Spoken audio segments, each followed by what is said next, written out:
En esta mañana nosotros vamos a meditar y reflexionar un poco acerca de un pasaje que quizás muchos lo han escuchado. Es Hebreos capítulo 12, versículo 1 y 2. El tema de esta mañana es acerca de transitar el camino.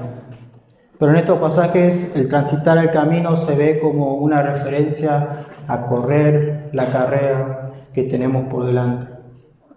Y por favor quiero que vayan conmigo a Hebreos 12, versículo 1 hasta el 2.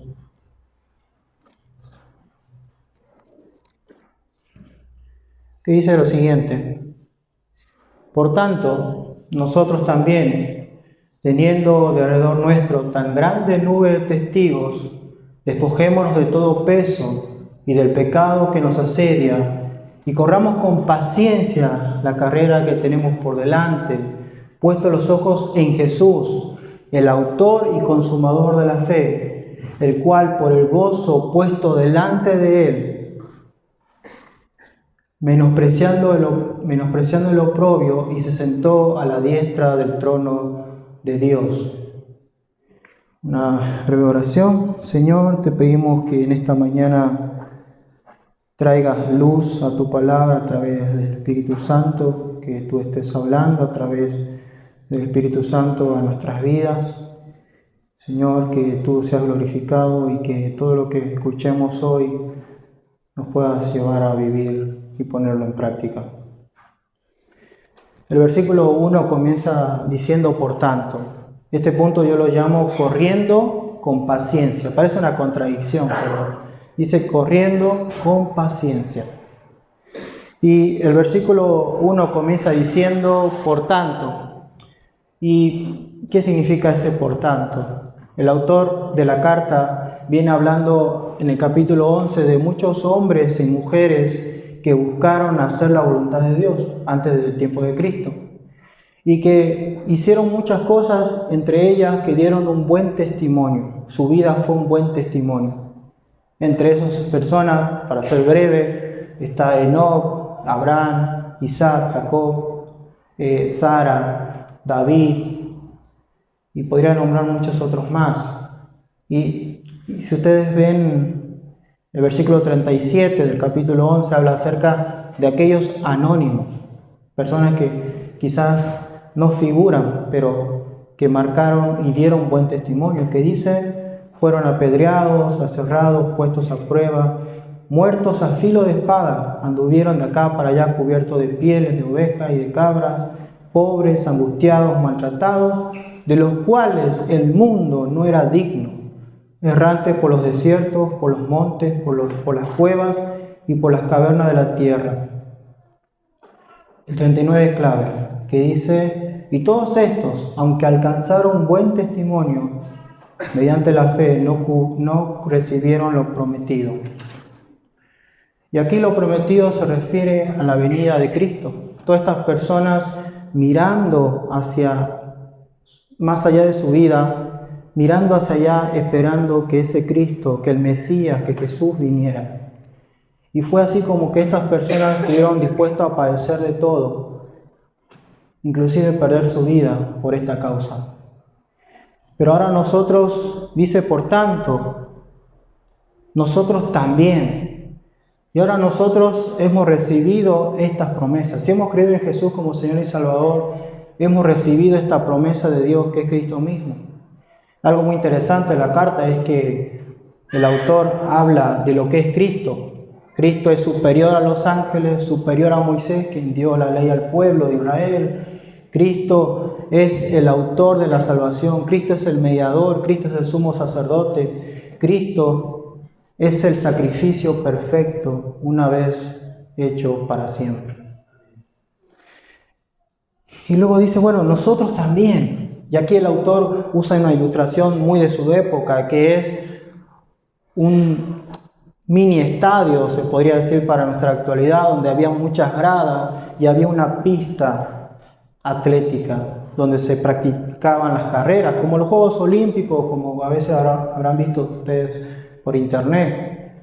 Y Pablo dice, estoy cableado con Romano, Pero el autor dice, nosotros también, teniendo en derredor nuestro tan grande nube de testigos.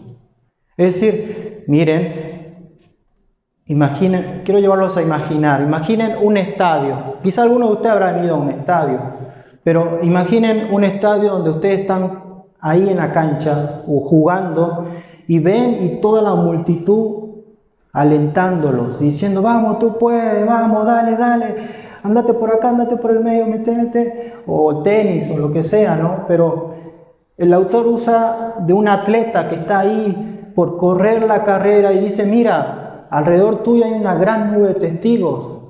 Están los patriarcas, los padres de la nación de Israel, están los profetas, están los apóstoles, están los discípulos, están los mártires.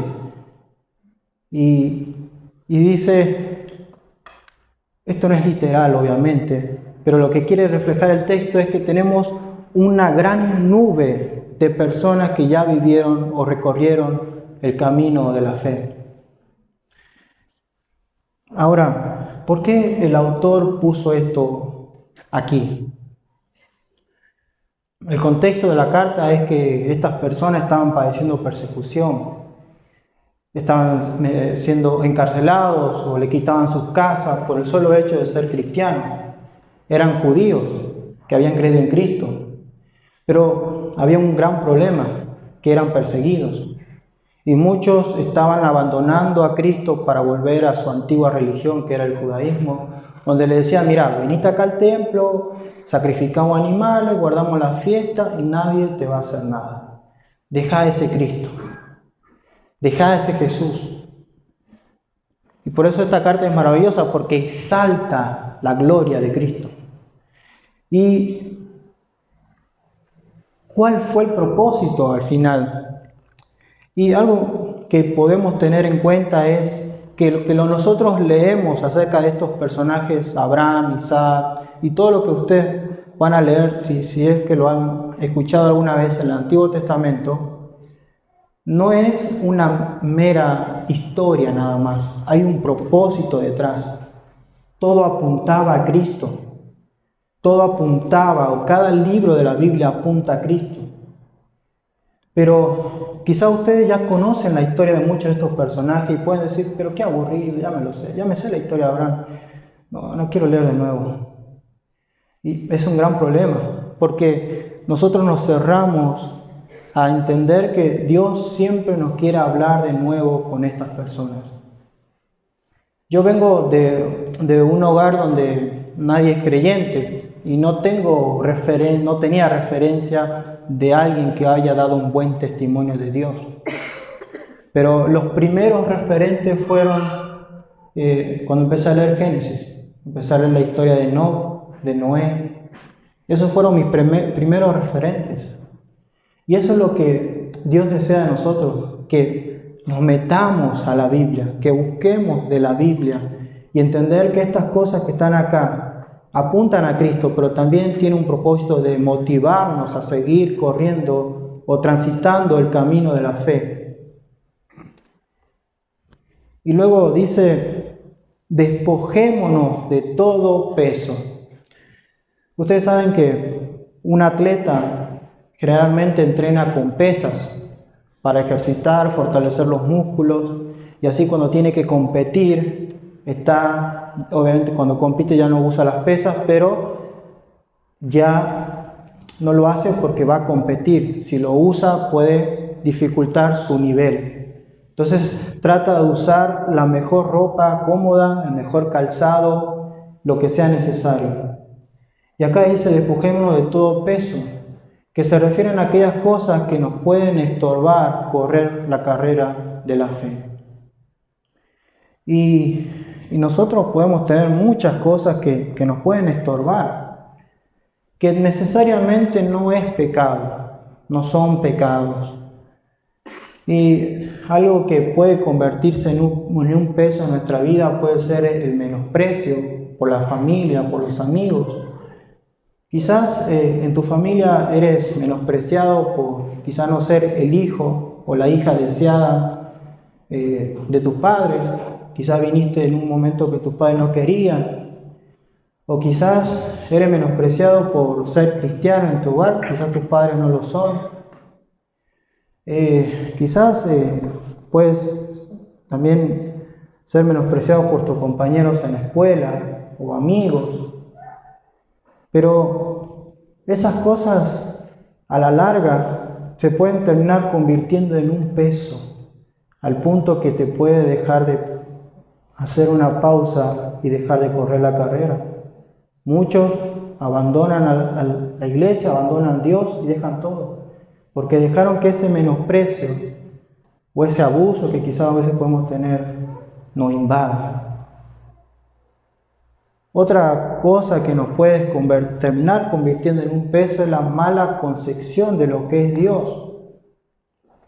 Quizás nosotros podemos, si nosotros no estudiamos, si no pasamos tiempo en la Biblia, los conceptos o los huecos que tengamos acerca de lo que es Dios, lo vamos a llenar en base a nuestras experiencias. Quizás mi papá es así, entonces Dios debe ser así. Bueno, yo creo que Dios es así. Bueno, pero si no estudiamos la Biblia, el concepto que tengamos de Dios va a ser distorsionado. Por ejemplo, yo puedo pensar que Dios es amor y que Dios no castiga, que Dios no disciplina a nadie. Entonces yo puedo vivir mi vida como quiera, total Dios me ama. Es un concepto errado de lo que es Dios. O puede ser al revés. Yo puedo creer que Dios es un Dios de ira, un Dios que castiga y disciplina. Entonces vivo mi vida con miedo, con temor. No me siento tranquilo, estoy ansioso. Siempre quiero hacer algo para Dios porque siento que Dios me va a castigar. Pero Dios es amor. Entonces, la Biblia dice que donde está el Espíritu de Dios, allá hay libertad. Por eso es importante que nos esforcemos por conocer quién es Dios. De la misma manera el menosprecio, que puede ser un peso que al final nos impida correr. Pero Dios no te menosprecia, Dios te ama y Dios quiere cambiar tu vida. Y para Dios eres más valioso que cualquier otra cosa, por el sacrificio de Cristo. Otra cosa que puede convertirse en un peso es no tener una identidad clara de lo que soy. Quizás tengo dudas sobre, bueno, ¿qué voy a hacer con mi vida? ¿Qué es lo que soy? ¿Qué tengo que hacer? Quizás tengo muchos problemas. Y eso también se puede convertir en una carga.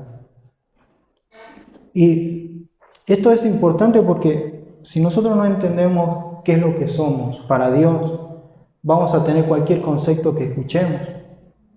Por ejemplo, Efesios capítulo 1 habla acerca de todas las bendiciones que Dios nos da en Cristo. Ahora, no tener una identidad clara puede traer muchos problemas. Quizás tenemos problemas y no encontramos a alguien en la iglesia o quizás en los líderes que nos puedan ayudar. O no hay alguien que podamos decir, bueno, le puedo confiar a la persona esta mis problemas. Ahora voy a aplicar un poquito a los líderes. Acá hay muchos que son líderes. Y es nuestra responsabilidad, yo me incluyo, ser diligentes.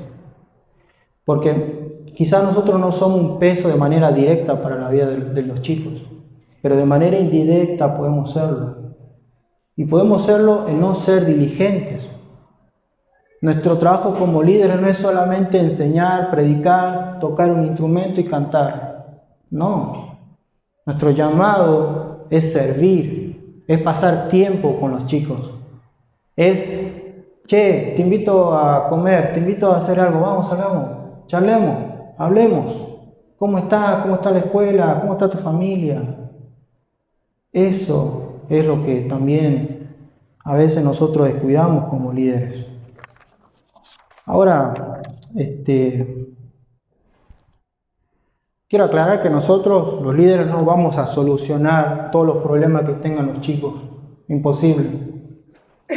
Lo único que puede solucionar es la palabra de Dios. Yo les pregunto, ¿nosotros estamos llenándonos de la palabra de Dios? ¿Estamos enseñándole la palabra de Dios o qué le estamos dando? solamente un mensaje devocional y lo entretenemos. Despertemos. Los chicos toda la semana se pueden entretener jugando los juegos, con la Play, celular, redes sociales, películas, series. No caigamos en ese error. No digo que esté mal el entretenimiento en la iglesia, pero nuestra responsabilidad es enseñar todo el consejo de Dios. Darle alimento sólido. Porque si tenemos a un chico que realmente va a la reunión porque tiene hambre de la palabra de Dios, démosle la palabra de Dios. Otra cosa puede ser que se puede convertir en un peso, es ser un buen testimonio.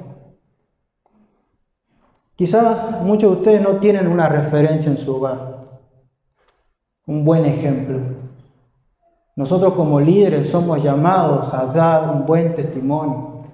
No es solamente enseñar, estudiar, sino vivir una vida que refleje a Cristo.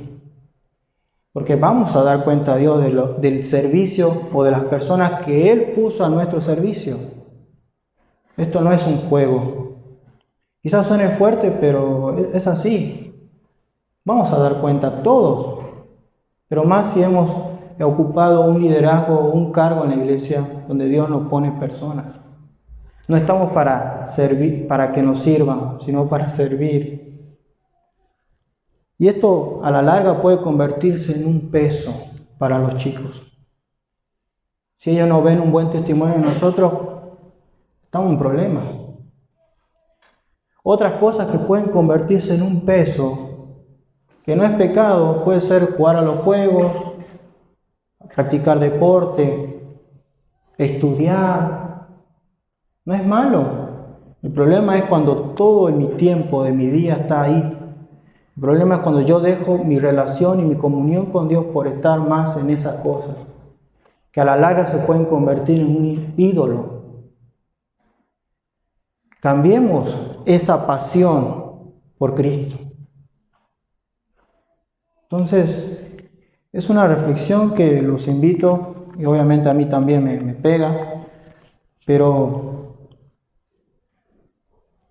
tenemos que seguir corriendo la carrera. No nos paremos en la mitad del camino, porque vamos a estancar nuestra vida espiritual y vamos a perdernos de muchas bendiciones que Dios tiene para nuestra vida. Y luego dice, despojemos de todo peso para que podamos correr bien la carrera y del pecado que nos asedia. En otra traducción dice, del pecado que nos envuelve. El problema de estos creyentes era la incredulidad. Estaban dudando si realmente Jesús era el Salvador y el Mesías.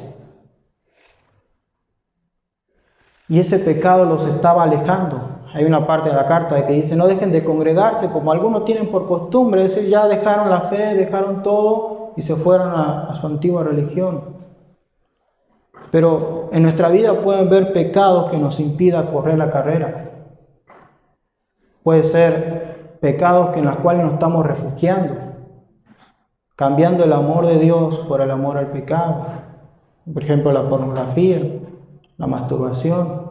Estar sin hacer nada con mi vida, buscar estar sin hacer nada productivo. Quizás levantar la voz a mis padres o a una autoridad.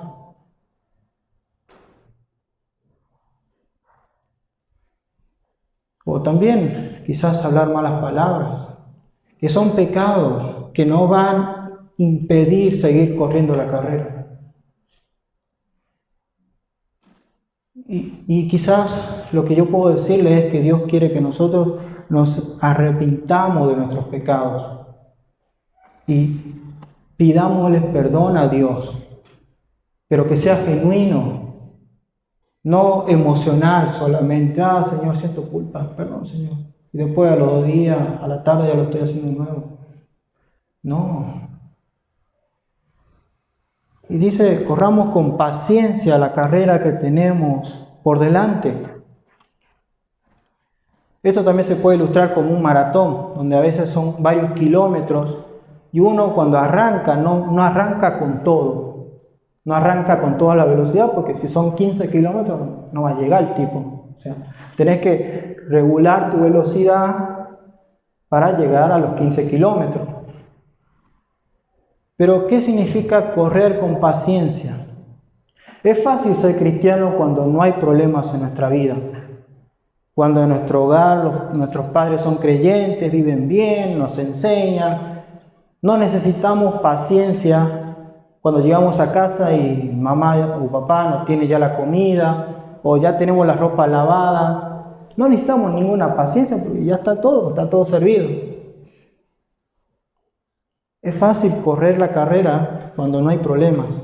Es fácil ser cristiano cuando no hay problemas. Pero acá dice con paciencia. Y nosotros necesitamos paciencia cuando vienen los problemas. Necesitamos paciencia cuando estamos enfermos o tenemos una enfermedad quizá grave. Necesitamos paciencia cuando nuestros padres se divorcian o vivimos en un hogar dividido. Necesitamos paciencia cuando venimos de otro país, venimos aquí a estudiar y estamos solos. Nadie nos controla. Tenemos que hacer todo nosotros solos.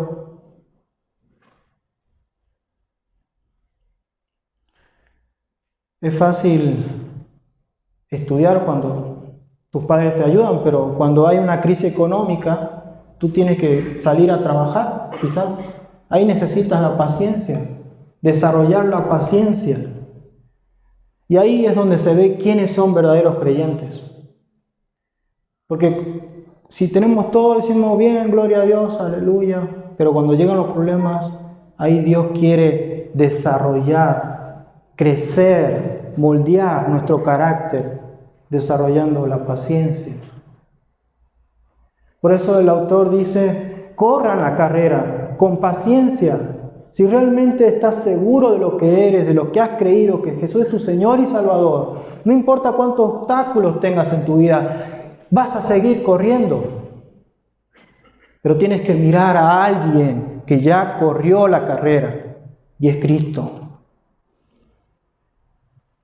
Y luego el versículo 2, este punto sería puesto los ojos en Jesús.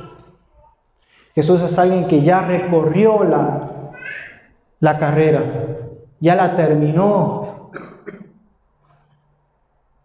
Dios quiere que nosotros pongamos nuestra mirada en Cristo y que las cosas de este mundo, que el deleite pasajero de este mundo, muchas veces llamado disfrutar la vida, que atrás está el pecado, dejemos de mirar. Jesús dijo, el que mira hacia atrás no es digno de mí. Tenemos que ir hacia adelante. En el deporte está lo que son las carreras de relevo, de velocidad, donde hay personas que hacen el relevo, donde una persona recorre cierta cantidad de metros y espera así que venga el otro, no tiene que mirar atrás y espera que el otro venga y le toque la mano, le da algo y tiene que correr. De la misma manera nosotros tenemos que correr. A veces nosotros queremos que la vida sea rápida, pero no, es un periodo de tiempo hasta el final de nuestros días. ¿Y por qué Dios quiere que pongamos los ojos en Jesús? Si nosotros meditamos o pensamos en lo que habla capítulo 11 acerca de esos héroes de la fe, fueron personas que pecaron también, que fallaron. No sé si, muchas veces habrán visto ustedes en las calles que están construyendo algo y dice obra en construcción. Por favor, tener cuidado. Todos los que estamos aquí somos obras en construcción. Si somos realmente creyentes, somos obra en construcción, donde Dios está moldeándonos, donde Dios está trabajando con nuestra vida. Y quizás somos un buen testimonio, sí, pero tenemos que seguir trabajando. ¿Qué quiero decir? Que nuestros ojos tienen que estar en aquel ejemplo que es perfecto, que es Cristo. Y no decir, en la iglesia nadie vive bien, todo se mandan macanas.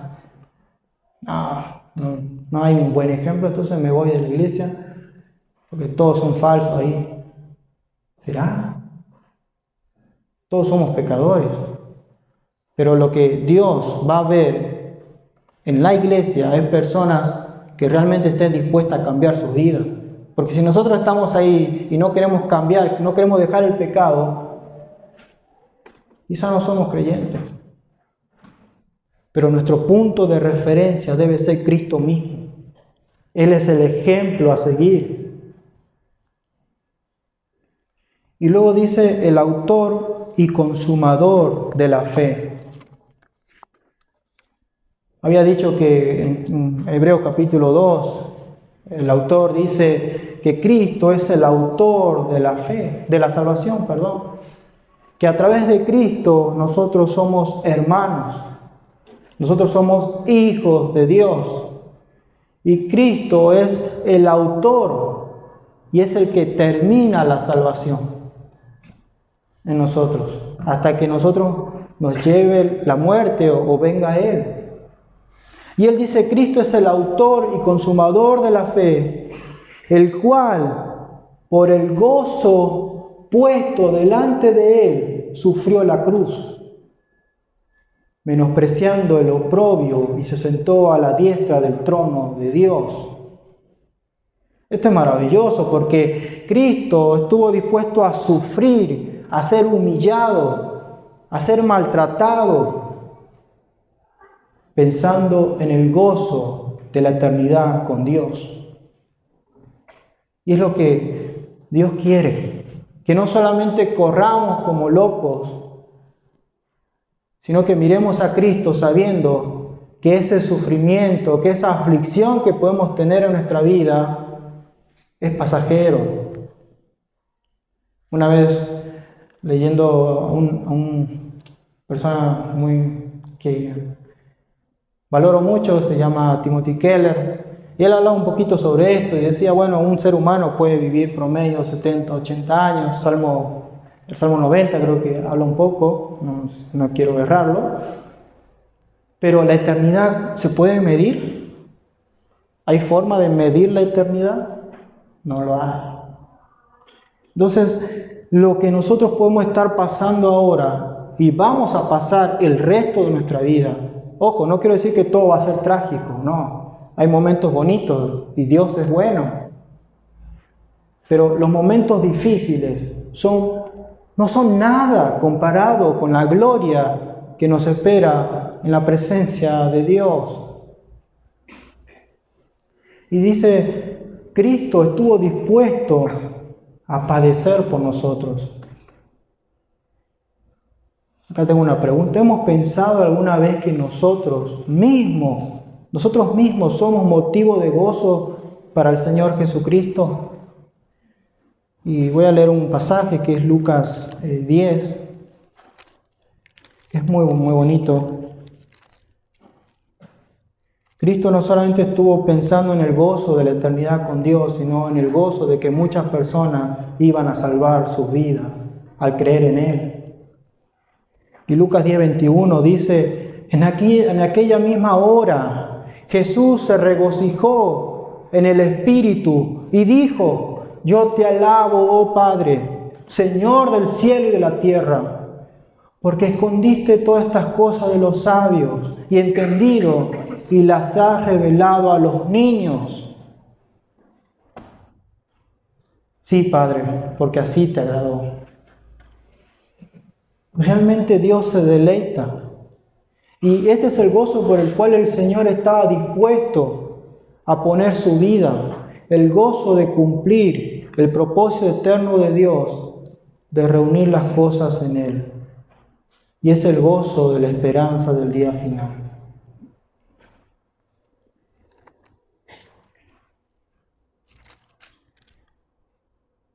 Y ahora Cristo está sentado a la diestra del trono de Dios. Quiero concluir diciendo es que si somos creyentes, somos llamados a perseverar, a seguir transitando ese camino, a seguir corriendo la carrera de la fe puesta en Cristo Jesús. No dejando que aquellas cosas que nosotros sabemos que se pueden convertir en un peso o es un peso, nos deje o nos haga vivir un cristianismo mediocre, donde nos conformamos con la salvación nada más. El cristianismo no es solamente creer en Cristo, Señor Salvador, ya está, soy salvo. No, el cristianismo es mucho más, es vida abundante, es disfrutar la vida que Dios quiere darnos. Pero si dejamos que cosas que pueden ser una carga o el pecado nos invada, nos enrede, no vamos a ser felices. Vamos a estar siempre con la cabeza agachada. Y quiero aclarar que el pecado trae consecuencias y no son buenas. También la Biblia nos deja un montón de ejemplos de hombres y mujeres que vivieron una fe y dieron un buen testimonio. Estudiemos la Biblia, pasemos tiempo meditando en la Biblia. La Biblia no se escribió así por así. Hay un propósito por el cual Dios puso la historia de Abraham, Dios puso la historia de Daniel. Dios quiere enseñarnos algo, pero busquémoslos. No esperemos que alguien nos diga.